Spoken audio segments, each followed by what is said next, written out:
오늘 말씀 제목은 지난번 야수 때 들었던 그 말씀에 이어서 숏 메시지를 정해야 되기 때문에 어쩔 수 없이 이제 또 그 다음엔 앞에 뭐가 붙어야 돼요?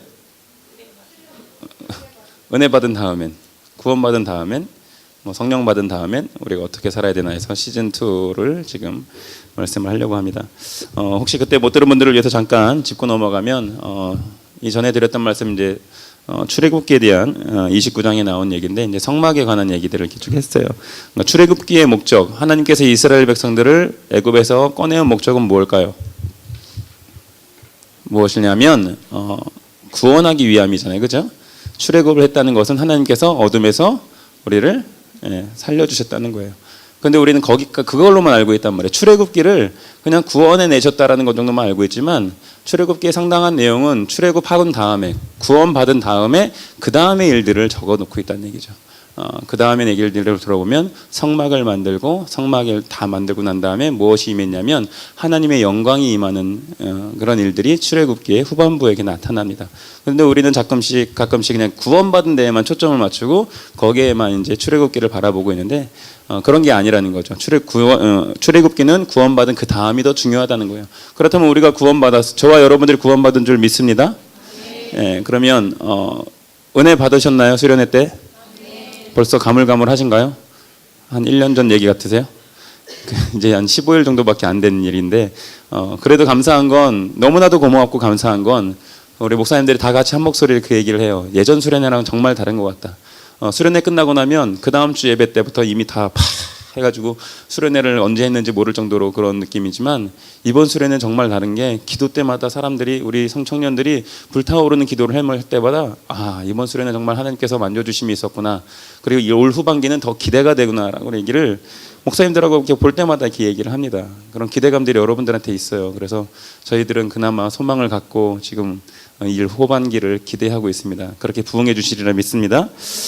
그러면 구원받았고 은혜 받았고 성령 받았어요. 그 다음에 우리가 뭘 해야 되느냐? 오늘 출애굽기에 나왔던 얘기처럼 하나님의 영광이 그 사람한테 임재할 수 있도록 준비되어야 된다는 거예요. 지난 수요일 날 말씀드렸던 얘기는 이거예요. 하나님의 영광이 그 사람한테 임재할 수 있도록 준비되어져야 된다는 거예요. 어떻게 해야지 되냐? 하나님께서 영광이 임재하시려고 그들에게 뭘 요구하셨냐면 성막을 얘기하셨어요. 성막을 지어라. 내가 임재할 성막을 지어라. 어떻게? 이렇게 정확히 요거대로 나무는 몇 개를 세우고 지성소와 성소를 구별하고 그다음에 뭘 하고 뭘 만들고 다 만들어 일일이 하나하나 다 만들어 주셨어요. 다 지목하셨어요. 어떻게 하라고. 그건 무슨 얘기냐? 우리들에게 내가 너희에게 영광이 임재하려면 너희들 이렇게 살아야 되고 이렇게 살아야 되고 이렇게 살아야 되고 이렇게 살아야 된다고 일일이 말해 주시는 것과 똑같다는 거죠.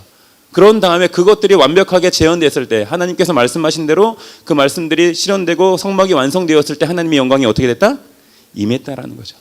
여러분들이 구원받았습니다. 구원받았고 난 다음에 어떻게 삶을 사느냐? 구원받기 이전에, 은혜 받기 이전의 삶의 모습으로 돌아간다면 하나님의 영광은 여러분들의 삶 가운데 없다는 거예요. 임재 없다는 겁니다. 그렇지만 구원받고 은혜 받고 난 다음에 뭘 하느냐? 하나님께서 말씀하신 대로 그것을 따라하면 이거대로 요거대로 하나님 굳이 문을 이쪽에다 만들어야 됩니까? 이쪽에 만들면 안 될까요? 그러면 하나님의 영광은 없다는 거예요. 이건 무슨 말이에요? 순종하면 하나님의 말씀대로 순종하는 자에게 뭐가 임한다? 하나님의 영광이 임한다라는 겁니다. 그 얘기를 이제 지지난주 우리 야수 때 했어요. 그래서 오늘 이어서 하는 얘기는 이제 요한복음의 이제 가지에 대한 얘기가 나와요. 열매를 맺는 가지에 대한 얘기가 나오는데 이것도 같은 맥락에서 보시면 돼요. 포도나무가 있고요, 가지가 있습니다. 가지가 따로 열매를 맺을 수 있나요, 없나요? 가지는 포도나무에 붙어 있어야지만 열매를 맺을 수 있다는 겁니다. 나무에 붙어 있어야지만 생명을 누릴 수 있어요. 그렇다면 물어볼게요. 나무가 있고 가지가 있는데 그 열매는 누가 만든 거예요? 나무가 만든 거야, 가지가 만든 거야? 잘 대답해야 돼. 나무가 있고 가지가 있어요. 열매는 누가 만든 거야? 나무가 만든 거지. 열매는 나무가 만든 거, 가지는 거의 열리는 것 뿐이에요. 열리는 것 뿐이에요. 그런데 희한한 건 가지가 열매를 못 맺으면 어떻게 돼요? 누구 책임이야? 가나무 책임이라고 생각을 하게 되잖아. 아니라는 거죠. 왜냐하면 잘 들으세요. 가지가 나무에 붙어 있으면 뭘 맺어요? 열매를 맺을 수 있어요. 그러면 나무에 가지가 제대로 붙어 있지 않으면 못 맺는 거지. 열매를 못 맺는 이유는 가지가 나무에 제대로 붙어 있지 않기 때문에 그런 거예요. 예. 열매를 맺는 건 당연히 가지에만 붙어 있으면 열매를 맺어요. 그럼 열매를 못 맺는 이유는 무엇이에요?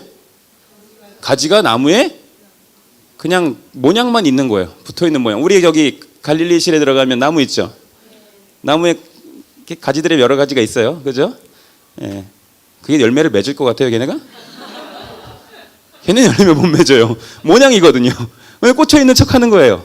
예, 꽂혀 있어요, 그냥. 근데 꽂혀 있는 척 하는 거죠. 걔네들은 열매를 못 맺는 거예요. 마찬가지입니다. 저와 여러분들이 구원받은 다음에, 예, 하나님 그 나무에 제대로 붙어 있지 않으면 열매를 맺을까요? 못 맺을까요? 못 맺어요. 열매를 맺고 싶으십니까? 가지에 붙어 있으면 돼요. 하나님께서는 되게 이 포도나무에 대한 열매를, 나무에 대한 얘기를 비유하면서 되게, 무서운 얘기를 하시는데, 포도나무가 있고 가지가 열매에 붙어 있지 않으면 어떻게 한다고 그랬어요?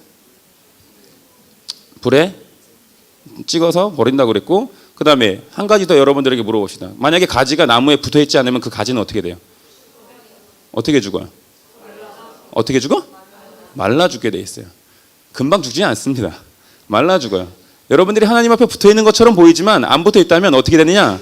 말라 죽게요. 어떻게? 서서히, 천천히, 모르게. 근데 언젠가 보니까 말라 죽고 있고 잎사귀도 없고 열매도 없고 아무것도 없게 되는 거죠. 처음엔 몰라요. 예. 성령 받은 그때는 잘 몰라요. 그렇지만 그 성령 받은 것이 처음에는 붙어 있어서 열매 맺는 것 같지만 그게 떨어진다면 그들에게 열매는 없고 천천히 말라 죽게 되는 거죠. 예. 또 다른 형벌을 줄 필요도 없어요. 그냥 말라 죽는 거예요. 그거 자체로도 우리에게는 엄청난 형벌이 되는 거죠. 아까 얘기했던 것처럼 가지는 어디에 붙어 있어야 된다?